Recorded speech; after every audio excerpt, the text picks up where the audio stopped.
Hi there, and welcome to the Skylight Books author reading series.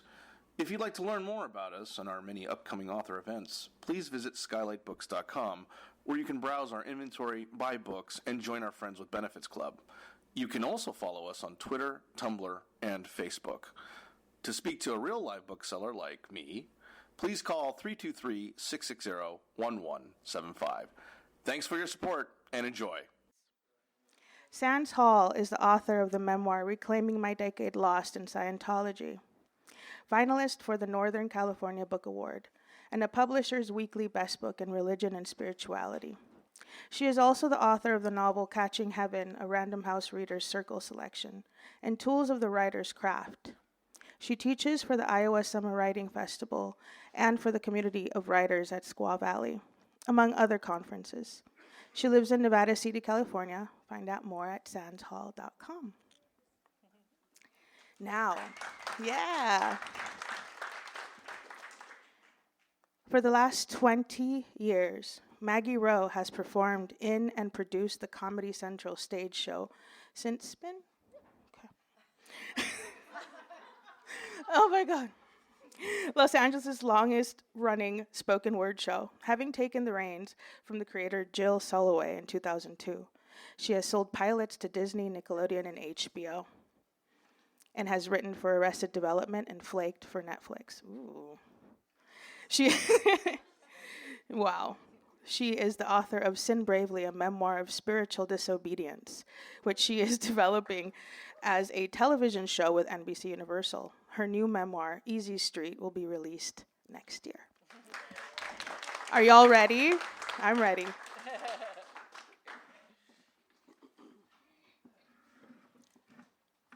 Thank you. Well, thank you for coming out, everyone. I'd like to tell you how I met Sands and came to read her memoir and became such a fan.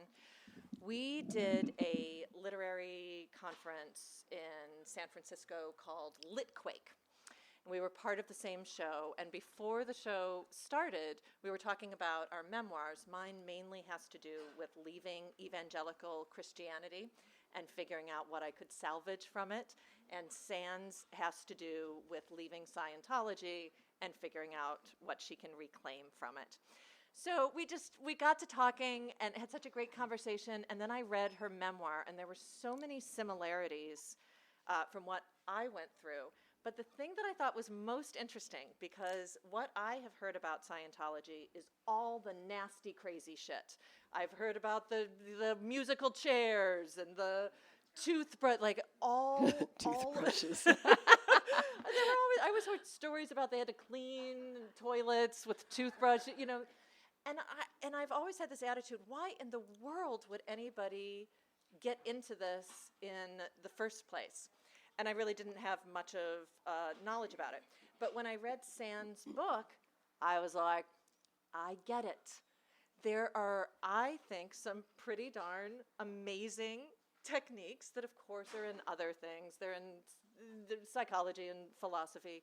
But somehow, the way that some of these things are said, I felt like were really clear and penchant in a way that I can see why people can fall into it. Also the value of words, study of derivations of words, and the specificity of language that a group of people can have in common and learn how to communicate with each other. So I have a bunch of questions that I'd like to ask Sands, and she might read a little bit from her book, and maybe you all might have some questions afterwards.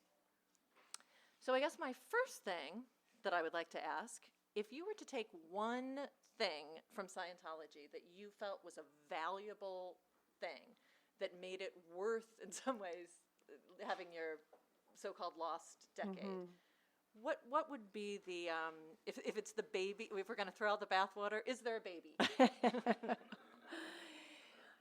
That's so great. I will say same thing about that Litquake encounter. We just jabbered up a storm, and then I read her memoir and said, let's go on the road. So this is our going on the road.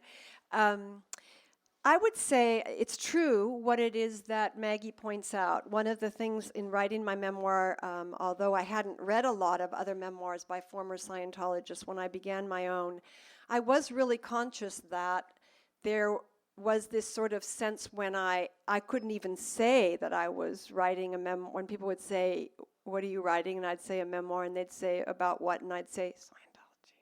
I mean, I just was so mortified by the subject matter. I just couldn't get the word out.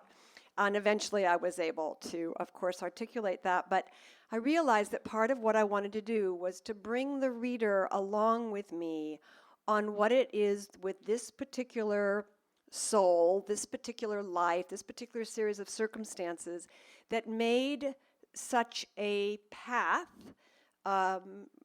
not only intriguing, but one that I kind of my own accord, jumped into and began to walk. And so that was important to me, and I think one of the best compliments I received, this is just exemplary, but I mean, just my agent, my editor said it to me, but other people have said it to me as well.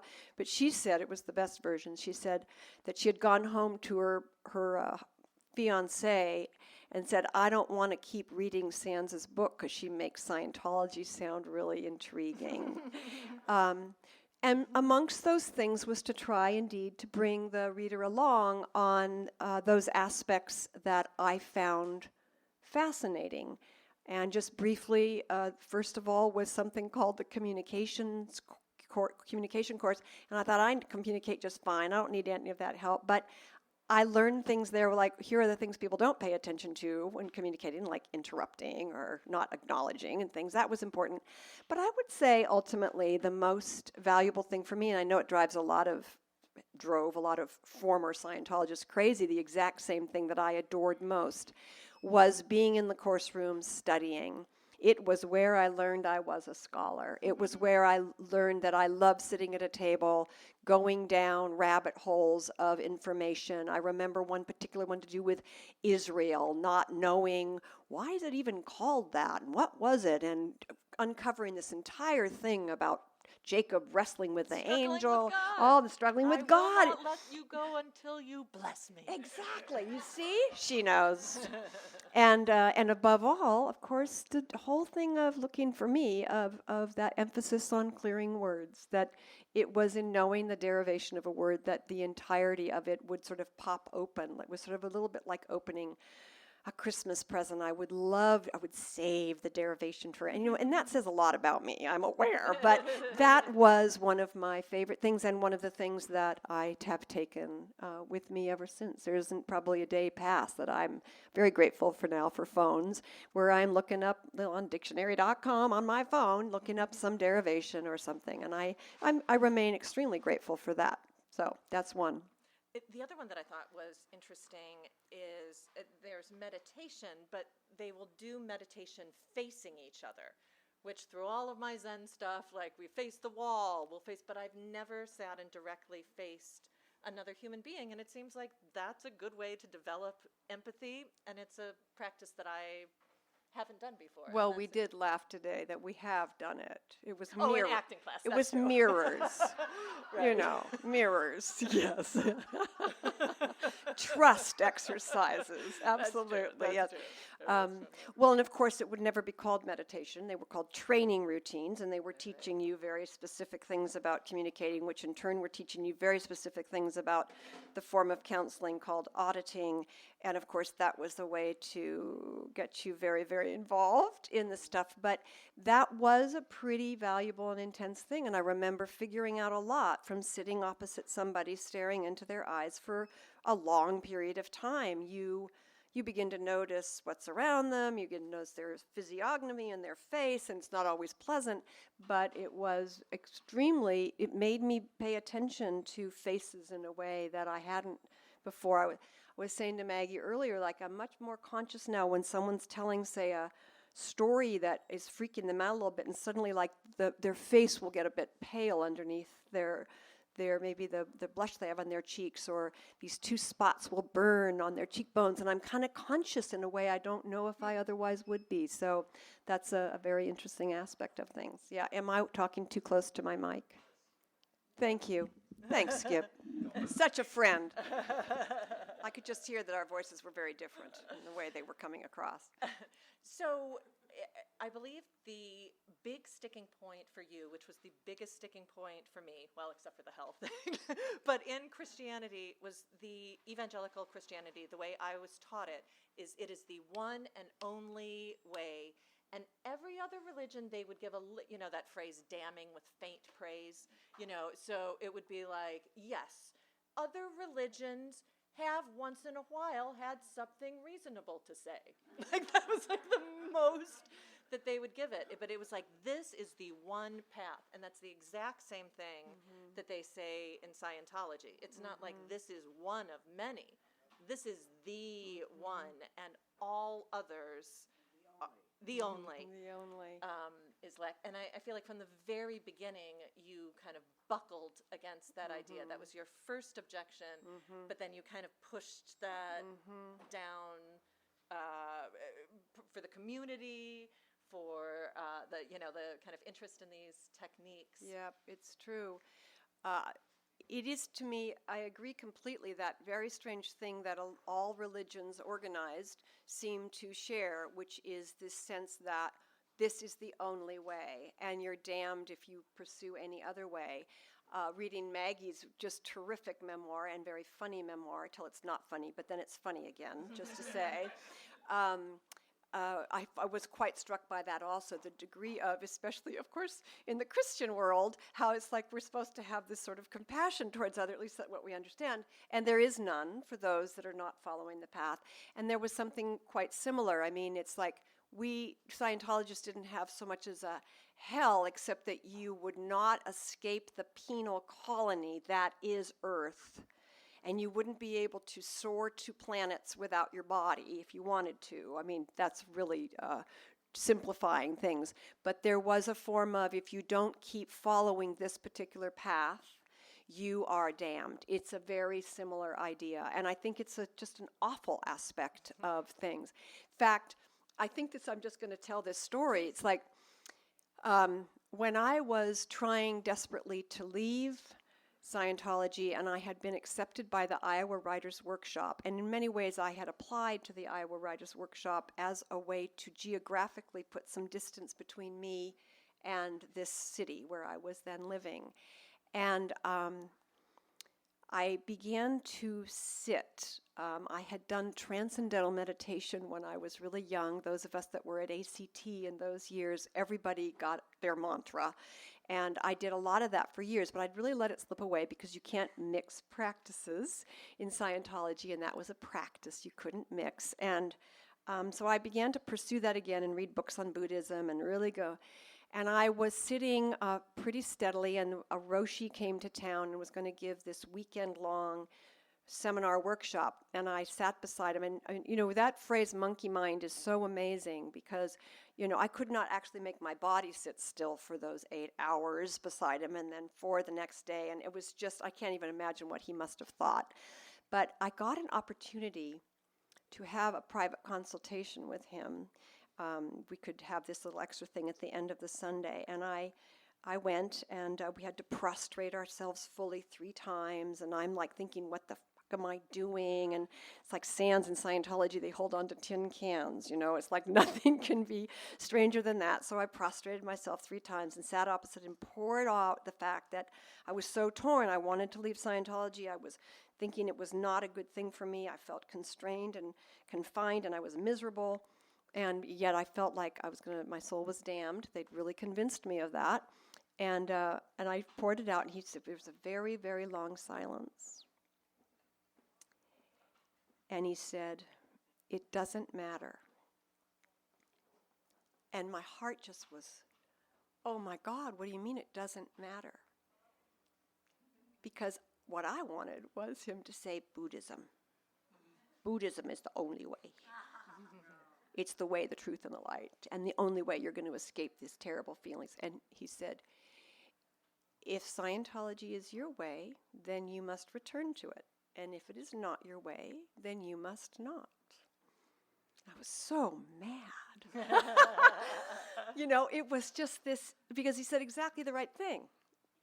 But we still It's up to want you. that. You As much as we do. object to this idea that there's one and only way, it's still somehow appealing on some It level. is the sense For that someone to there's go, right. this is it. This is what you need to do. Yeah, it's the old, like, Mom, please put out my dress to wear tomorrow. I don't want to have to make that decision. Right. You were Yes. 5. That was so nice. But there's nobody doing that. And I think that it was part of what woke me up to, once again, even further and more deeply, to the idea of how weird it was for something to set itself up as the only way. That is such an odd thing. And that partly the degree of joy that comes in when you're just figuring it out for yourself. It's hard, but you're figuring it out for yourself. Yeah. And you're putting together a bunch of practices to figure out what you're going to do with your own life. And that's yours. That was really huge. And that idea, there's a woman named Mirabai Starr who talks about being spiritually promiscuous. And that has been considered a bad thing. There's this whole idea, well, you can't just take part of it. And I always feel like, of course you can. Of course you can. We all make but there's this idea that that's not allowed. And that's true of Scientology and evangelicalism and a lot of other. The other thing that we were talking about is the double bind that gets created when you're not allowed to doubt a system that you're in, that the very doubt itself is the crime, and that's what keeps you in. When you talk about nattering and overt and withhold. Yeah, well, it's that there are some very precious people in the audience, fellow former Scientologists, so it's really kind of difficult to talk because they were in even longer, like in some cases much longer than I was, and so forgive me if I'm getting things wrong, you guys, but thank you. But absolutely, there is something, and it's in many ways, it was really, again, quite comforting to have this little slim book called The Ethics Conditions, and you could open that up and figure out whether you were in confusion or you were in doubt, or you were in treason, or you were in normal operation. And they had these little formulas that you could work your way out. And it was just these little steps to follow. And it was so orderly. This is the thing that totally got me involved in Scientology. My brother had a terrible, terrible accident, and I was in this incredible vertigo in my life. And the orderliness of this religion was so appealing to me.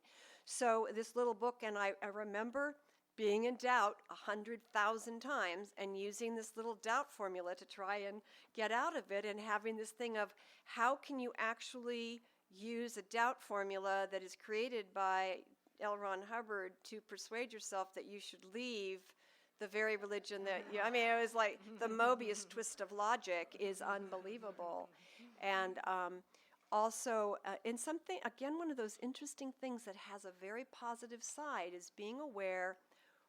This was, somewhat, I kind of understood it already, but really brought to my attention the idea that if you're really criticizing somebody else and you have a real problem with them, that it's really smart to look to yourself and figure out what you might be doing that's similar. And there's... Or to justify, right? Or, that you were yes. saying, like, if I've done something bad to somebody, I'm more likely to talk shit about them, to go, well, they're really shitty. Yes, that's so the they bad thing. deserved Yes, that nasty thing that I did. Yes, and justifying it. But at the same time, you spend long enough in Scientology, there's absolutely this thing that grabs hold and said, why are you criticizing that person? What have you done that's similar? You feel it can be, and we were talking about the difference between gossip, sharing some slightly unsavory stories about a friend versus, what is that gossip versus nattering, which is the Scientology phrase for what we're talking about. But that has been a very useful little thing. It's like, oh, I really feel quite irritated at this person, or I'm really mad, or I am tempted, or I am talking about her behind her back and saying things that really I should go and say to her. And there is this little, like, could you take a look? And that's another little useful thing that I am not unhappy to have, But that one of the things, just to say, that I so appreciated about Maggie's luminous and wonderful memoir is that what catches her up is that she feels like she doesn't have enough faith, that whatever it is that she should believe, or has she actually accepted Jesus into her heart, and has she been saved, there's the constant questioning, the constant doubting, the constant worrying. And to get to be inside of such an articulate and funny mind, as she explains this to us, is so it's so moving. But it's that same issue of doubting. I feel like faith is a verb. It's not, but it should be. We're faithing when we try to have faith in something, and that takes a lot of work. And I was so often in horrible, horrible, horrible, horrible, constant doubt. I remember crying so much in those years in Scientology that not once but numerous times I wet an entire dish rag with my tears, just, talking to dear, the man known as Sky in my book, and just his endless patience, and my thinking, something's really wrong with this. But don't doubt. Don't have a doubt. And you talked about there being this thing called roller coastering, that if you were having doubt and then you were confident in it, and then it's like, well, this is a major problem, roller coastering. Absolutely. So it takes away any kind of going outside. Right. And very much in Scientology, if you are what they call roller coastering, it means that almost always there is somebody in your environment who doesn't want you to be a Scientologist, or is otherwise a suppressive person. They tried to accuse my parents. You know all about that. And they tried to tell me my parents were suppressive people. And of course, what was true was every time I spoke to my parents, I was really, really unhappy, because those of you who've read the book, or those of you that know my parents, know that they are, in most ways, wonderful people. And I just want to go have a glass of wine with them. I want to go and sit on their deck and talk about, Greek myths. And instead, I'm moving into a course room and studying the work of L. Ron Hubbard. And of course, I would cry after speaking with them. It'd be just the sound of the Nana Mouskouri's music on the speakers in the background would make me cry, because it was this world I'd left behind. So here's what happens then. You stop being in touch. There is a form of disconnection, which is what Scientology wants. It's a form of disconnection because you realize I'm unhappy all the time, and I'm not so unhappy if I'm not being all roused up by these feelings I shouldn't be having. So it's terribly insidious the way that works. Really horrible. On the other hand, and I think it's one of the great contrasts between our two books, Maggie's parents were nothing but seemingly very supportive. They would say, "Oh, honey, of course you're saved. Of course you're going to heaven." And she'd be going, "But what?" She's at the age of 7, she buys the biggest Bible she can find that has 4 Bibles in it and all kinds of concordances and explanations. And she finds these phrases, he's going to spew you out of Jesus will spew you out of his mouth if you are lukewarm. And she's trying to ask her mother about what that means. And her mother's like, "You're not lukewarm, you're fine." And they come across in this really wonderful way. But I had seen them be wrong about things. Like, they thought that Mary Tyler Moore came on after Dick Van Dyke, and they were wrong. So how do I know that they're going to be right about this lukewarm thing? I had many examples where they didn't know things. Question. After leaving, did you feel a lack of purpose or a loss of purpose, or was there, obviously it was a great relief leaving, but was there a sense of loss at the same time? It was horrible. It was so horrible. I think the real horrible part, though, was the friendships I'd made and the community I was forced to leave behind. That disconnection thing. And yes, it was a terrible, terrible time. And very interestingly, both Maggie and I have in our memoirs imagery of a man going, hers is a different movie than mine, a man going outside of a spaceship to fix something, the oxygen tube being severed and falling into endless space with limbs flailing. Both of us use that image to describe our horror at what was going on with our spiritual sense of self. And that was very true for me those years. I had trotted across the river in Iowa City and was getting a second, why not, MFA in theater arts. I'd finished the one in fiction, and I knew I liked to study, and that's what I was going to do. And that terrible, terrible time, the only thing that really salvaged me at that time was the classes and studying and the new friendships I was beginning to make. But it was, in fact, I was sure I was going to. I'd had the conversation with the rabbi. Everything was, and I actually go down to Chicago, where there is an org, and I go into the org and I ask to see the ethics officer. Yes, indeed, there is such a thing as that title. And I pour out to him my dilemma for the 468th time, and he says, well, you should study the data to do with this potential trouble source and suppressive person issue. So I go and I sit at the little table in the course room, and it's just like the course room except different tables, of course, that I've left behind in Los Angeles, and I open the dictionary to start looking up words, and I just put my head on and I said, I've done this, it's not right. So I go, I'm staying with some friends of friends and friends.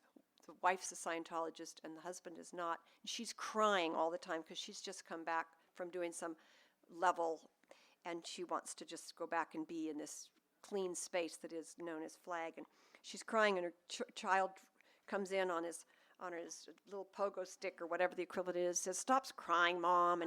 And this other kid comes in and says, Mom, I need a new hockey stick. And there's peanut butter on the counter and bagels spread everywhere. And the husband's in the other room watching a TV ball game with a beer. And I got in my car and I drove back to Iowa City. And it was like, what's so bad about the peanut butter knife stuck in the jar, and about the bagels across the counter, and the broken hockey stick, and the muddy galoshes in the ante-room? That is living. That is life. And why does it feel like you're supposed to rise above it all the fucking time? That was probably the biggest release I had, where it was like... I think you wrote about it being, it's a series of moments. Yes, it really is. Click, click, click, click, click, and we tend to look at it in this big overarching thing as opposed to... And it was still horrible. I didn't have a spiritual path that had seemed to, I'd made it matter. And, Buddhism, it was just, well, I should say meditating was great, but there you are trying to breathe and forgetting to, and your mind's doing all this stuff. And, it was a drifty few years. Yeah, it was bad. But, then I went to Nevada City, and there was African dance and Vipassana meditation, and those two things, I put a little life together. So why don't I ask one more question, and then maybe if you want to read a short passage, and we can open it up to questions. Does that sound good, or is that a good time thing? Sure. What time is it? Do you know what time it is? Okay. Okay, so we're on track. Actually, I'm happy to read, but really, would you read a little short section? I would really love you to. And here's the thing. You know how I told my little story about the rabbi? One of the other similarities I love about our book is that both of us have, at a certain point, this wise man who is able to shift our thinking in really substantial ways. Maggie, in her book, she's young, and she's got this thing that we understand is called scrupulosity, where you're just looking at everything you're doing all the time, and is it enough? And she's literally driven herself around the bend, and she checks herself into a Christian mental institution, and so, which is, you just are dying It's a little reading. bit of a contradiction. Oh my God. The sign said... And so little by, you're just going crazy with the things that she goes through, and it's, as I say, it's funny but not. And then she eventually makes her way to this wonderful doctor named Dr. Denton, and he asks her really great questions. And just apropos of what we're talking about, a bit to do with faith, I wonder if you would just read that one little short section. Yes. I think I have it. If you don't have it, it's I think it's 244 maybe. What? No, it couldn't possibly be. Yep. Okay, I found Okay. it. It's 219. 219. Okay. I sit down. Dr. Benton looks at me, considering. You think God is going to punish you for looking out for your eternal destiny? Maybe, yes, who knows? I certainly wouldn't put it past him. Dr. Benton smiles at the phrase, put it past him, then leans in. How much do you know about Martin Luther? Protestant Reformation, 95 Theses nailed to the church door. Excellent. Now, what do you know about his early life? Nothing, really. Okay, well, Martin Luther worried about his salvation, probably more than even you worry about yours, a feat not to be scoffed at. He spent hours in confession every day, confessing every little act he felt was not up to the Lord's standards. He had marathon contrition sessions, splintering his sins into 1,000 different components. In penance, he would whip himself, sleep out in the snow in his skivvies, eat the dirt under his fingernails for dinner, that is true, and still he wasn't sure he'd been forgiven. Scrupulosity, Dr. Benton said. Martin Luther had this big revelation. He came to the conclusion that doing good works wouldn't save him. Only God's grace was sufficient, and he posted those famous theses. After that, he came out with his most controversial doctrine, the doctrine of pecca fortiter, or the brave sin. Luther wrote, "Sin bravely in order that you may know the forgiveness of God." What does that mean? It means Martin Luther felt that the most important thing for a Christian to understand is that he is forgiven, even if that means sinning. Okay, I say, still holding myself tight, but if I'm just believing in God because I don't want to go to hell, isn't that fire insurance? I think you should consider laying off the Bible for a while. Lay off reading it. Lay off doing what it says. Sin whatever sins you want, including coming to God for fire insurance. Don't try to change your motivation. I truly believe the most important thing for you now is to understand God's grace. This is the first time I've heard Dr. Benton say he believes something. Normally he just asks questions, proposes possibilities. I think it's more important that you repair your relationship with God than that you follow the letter of the law. Yeah, but I can't just start sinning. Why not? What would happen? Well, it would be wrong. And then what would happen? Well, I guess I hesitate. People could be hurt. Do you think you'd do things to hurt people if the Bible didn't tell you not to? Do you think you'd murder someone? No, I smile, probably not. Do you think you'd assault toddlers or the elderly? No. Would you release a deadly gas on the subway when it had reached the maximum level of occupancy and could conceivably cause the most harm? No. Would you run up to long-haired, scraggly men and yell, "Dirty hippie," or pin a note to the back of a fat woman that says, "Blubber butt"? I laugh. No, I wouldn't. Okay, well then, I think the world is safe from your sins.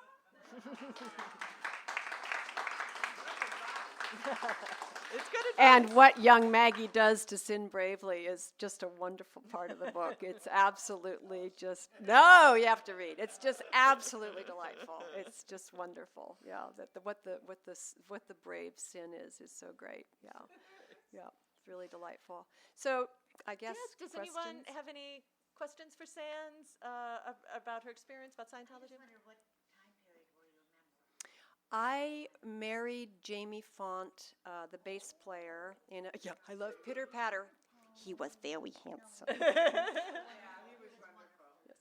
In 82, and I went to Iowa in 89, and then I was one more summer I came back, and then I kind of finally realized I had to leave 90. So it was about 7 years total that I was kind of engaged with the in the 80s. Yeah. So L. Ron Hubbard died during those years, and I really thought that the religion would just close up shop, and I really wanted it to. I was just like, closed for business is what I wanted, but it didn't happen. No. You were also talking about how when Miscavige took, Yes. like it got perhaps more. I really corrupt, felt more- that myself.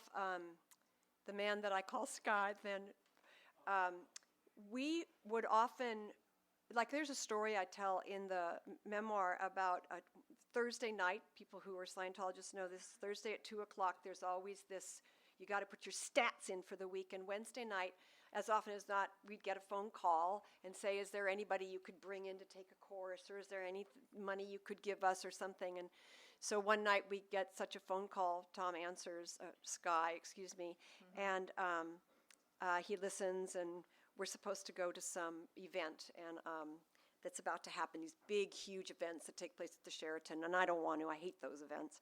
And but Sky says, sure, I can make a couple of calls for you, just to boost the stats. So he puts down the phone, he calls my machine, which of course those were the days of machines, and he says, hey, Sands, there's a thing going on Saturday, you should be there. See, feel better, I was weeping, no doubt. And he went over to my phone, picked it up and called his own machine, did the exact same thing, and said, I've made a couple of calls, which just was one of the things I just loved about him, was that sense of humor, right? So, but we ended up going to this, and I remember it was not long after, Hubbard had died, maybe about a year, and there was a very different feeling in that room. I did feel as if I was being observed and watched, and there was a recording sense of going on. One of the things I think that I kept with Scientology as long as I did, there was a kind of this funky, easy, lovely quality, and the people were all wonderful. I mean, they were wonderful people, you just didn't feel this sense of, and that was, I realized, it wasn't until I was writing my memoir that I realized that I left about 2 years after Miscavige rose up. So I think that's really telling, actually. Yeah. I'm just curious for both of you what your spiritual life is like now. I was going to say. I was talking about, like, one thing that I do think I salvaged, or what was good, is I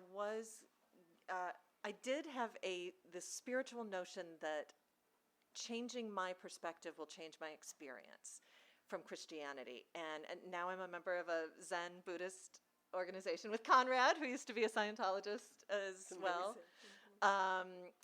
So I have a daily practice, and the thing I do like about Buddhism is it's never going to say it's the only way. It is a path that is great for many people. And it also doesn't involve trying to believe something that I don't believe, trying to yank something around. It doesn't have to do with the afterlife. It's just present, and how can I be more present and more aware and more open and empathetic. So I guess that's my spiritual life now. Well, in many ways, it's sitting. Yeah, I'm not necessarily a Buddhist, but I try to sit every day, and it really makes a difference. Yep, and so that would be somewhat similar. So We're sitters. we're sitters.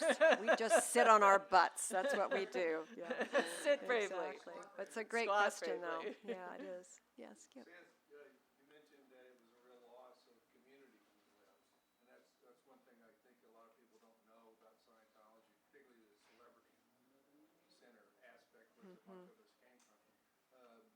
And can you speak a little bit about how you're sort of tunneled into that community over and over and over, so it's really your only social group for a lot of people? Well, that's really true. That has to do with that thing I talked a little bit about already, which is that if you're around people that distress you and don't want you to be a Scientologist, you tend eventually to not really want to hang out with them very much, because they kind of get you sent to the ethics officer because you're in tears again. So there was that aspect of it, certainly, that narrowed down. I have two very, very dear friends in the room right now that I just didn't see very often at all. I mean, dear Marilyn and dear Lori, they were there for me, But, I had to very carefully, Marilyn and I would always have wine with lunch, one of my favorite things. And I would have to completely negotiate my schedule on course to make sure it wouldn't be within 24 hours of my next time on course, which I managed to do, And she was always very, supportive of what I was trying to just, And Lori, who'd been an amazing friend in Colorado before she moved here and became one of the great actresses of the city. She too, I just didn't see her all that often. It really cut those people out. That said, I loved the friends I made. We were all working very hard on our arts of various kinds. They were absolutely, when you say that, Skip, I realize, reinforced by our, we were all at Celebrity Center and on course together, and there was our gatherings. If a stranger had come in to listen, they wouldn't have understood a thing. I think that's true of any Scientology party, because we'd be speaking in all the acronyms and stuff and nomenclature. I do think one of the most brilliant things that Hubbard did, and I think now it was extremely purposeful, was understanding how language ties people together, and that if you have your own language, you feel a sense of the elite almost. You're in a club. And I didn't want to sense that I was elite in any way necessarily, but there was that sense of belonging to something that I think contributed to that sense that, we talked to each other about our problems. We did, sometimes self-analysis. We did work, we worked with each other in those ways, and we had shared our goals, and we were working on them together, and there was something quite positive about that, and was very hard to leave behind. Very hard to leave behind. Yeah. So, yeah. Hi, Sans. You mentioned the grief, you're crying a lot, right? What do you think is I think you talked about this, but the bottom line, why all this tears, why all this grief in you that Scientology kind of prompted? What do you think that is? I'm just curious. If I could say anything, I think I just knew I was not where I should be, and that I was missing some other life that I should be leading, and that it would be the simplest thing, watching a commercial on the television, and an image of the Parthenon would come up, and that was the end for me, and it was a lot about that, and it was in Maggie, in her book, details about a kind of clearly an obsessive thing she got into about her faith. But I think in both cases there was just an obsession that took hold. It was, for me, it was like I am where I need to be, and partly it's because I really love Sky. He seemed like a really good partner. Like I finally had found a guy that seemed like a really good guy, and he was, and we did really well together, and sense of humor, which is so great. And he was passionate. And he was about passionate. it too, He was that was hard. Fed into that. Yes, it was like there was no way to not be with him if I was not a Scientologist, and that we bumped up against that so often. I think that was a lot of the grief too. It's a very interesting question, but it was funny recently. I had some sort of slightly bad news about something I can't remember, and I realized I haven't cried in a really long time. It's just not. And I lay down. I was in the middle of doing some yoga, and I went down when I got this phone call, which I answered, which I shouldn't have, but I did anyway. So I lay back down on my yoga mat, and I started to cry, and then I burst out laughing. It was like, what? Why are you going to do this to yourself? It doesn't matter. You're not in Afghanistan being raped. It's like, stop it. It was great. It was just, I was so grateful for some sort of recognition that grief, I just hope I never go there again. I just lived in that place. It was horrid. Yeah. So, yeah. Any other questions?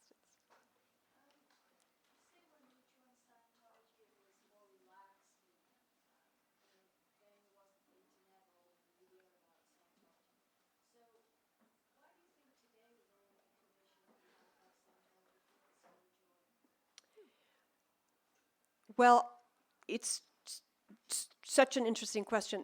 And there was media out there, but I realized I could not read it, or I would just be absolutely horrified. I mean, I was a mess, and so it's like, read what you want. What is true for you is true for you.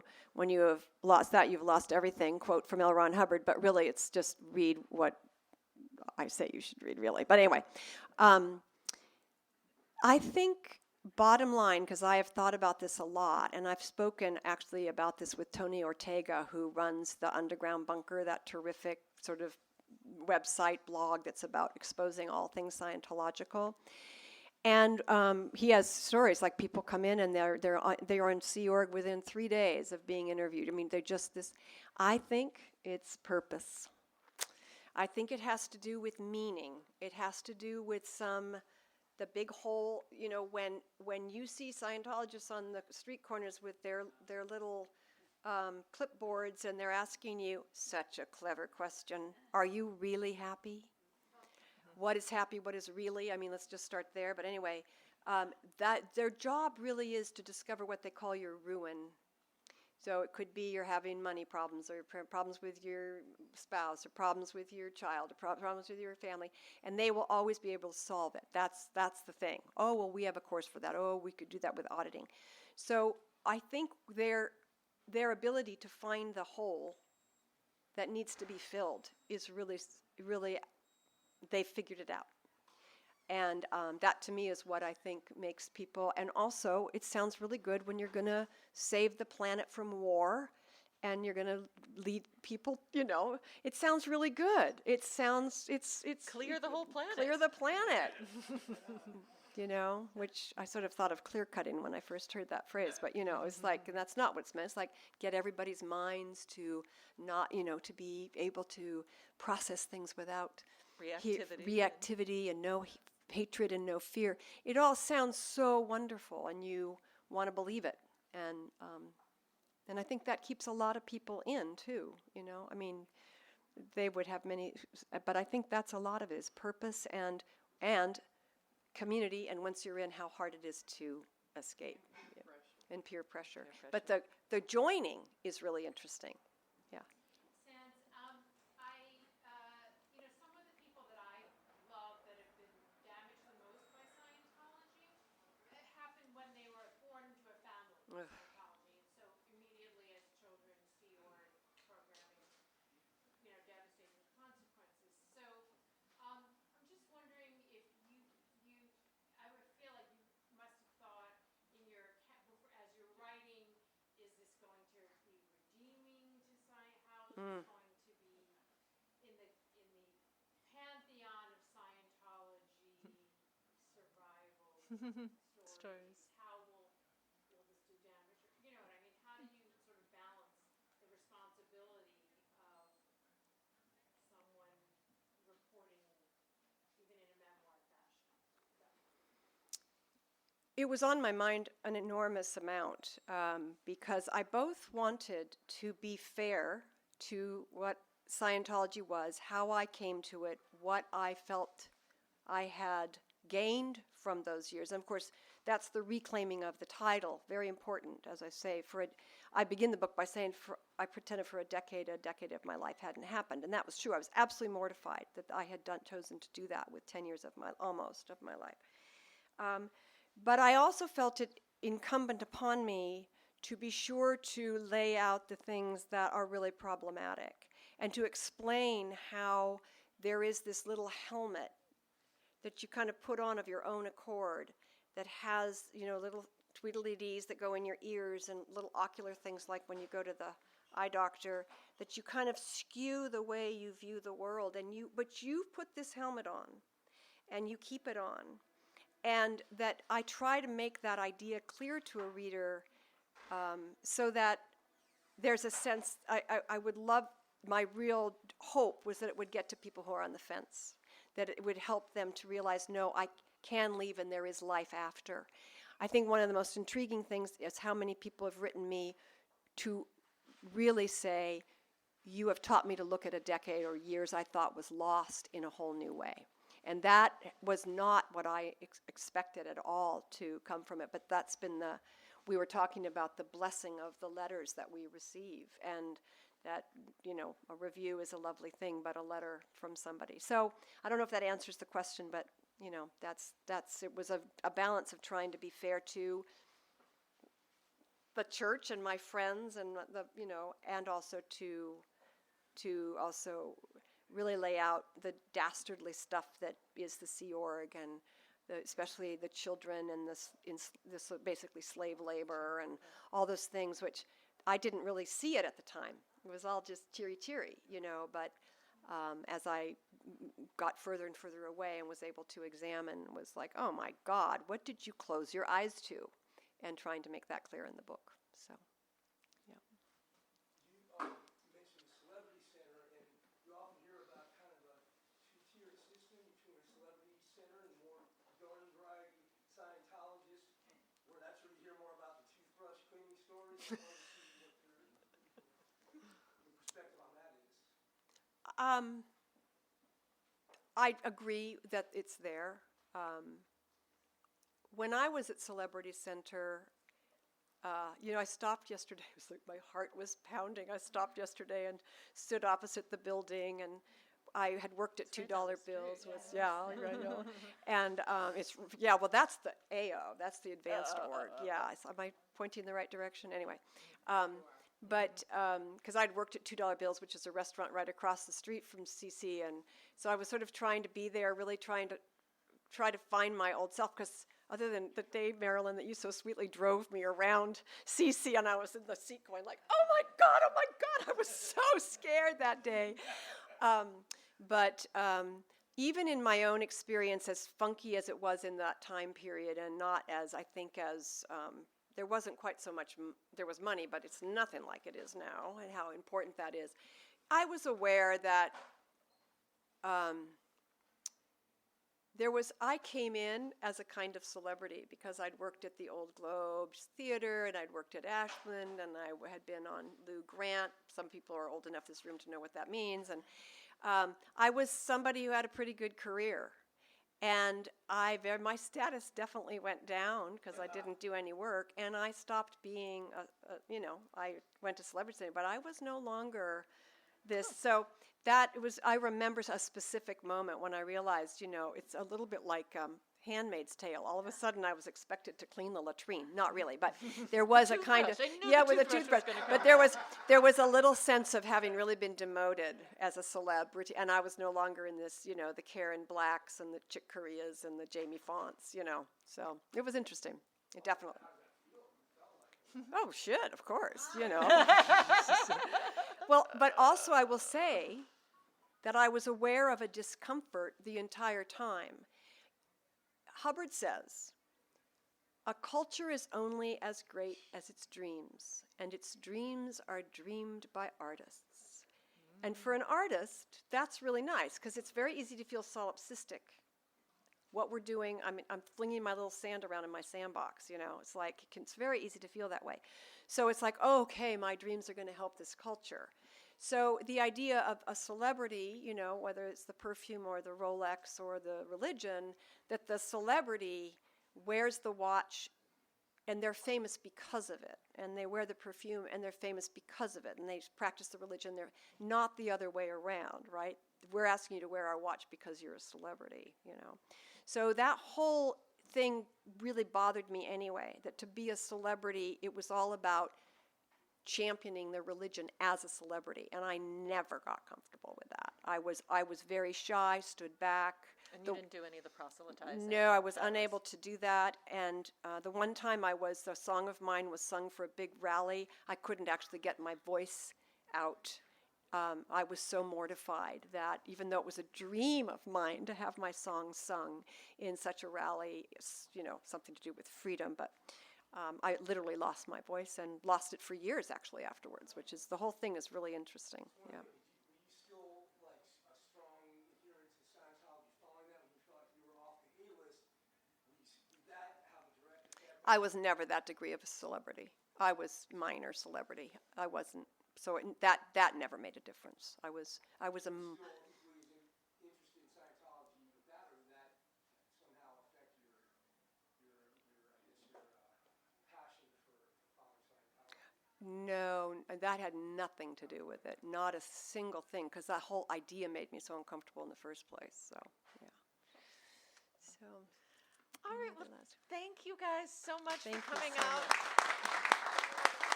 Thank you so much. What an honor to have so many of you. Thank you. Grab a glass of wine and maybe we'll chat a little more. You've been listening to the Skylight Books author reading series. Don't forget, you can listen to this and all of our other great podcasts at skylightbooks.com. Thanks again for stopping by, and we hope to see you soon.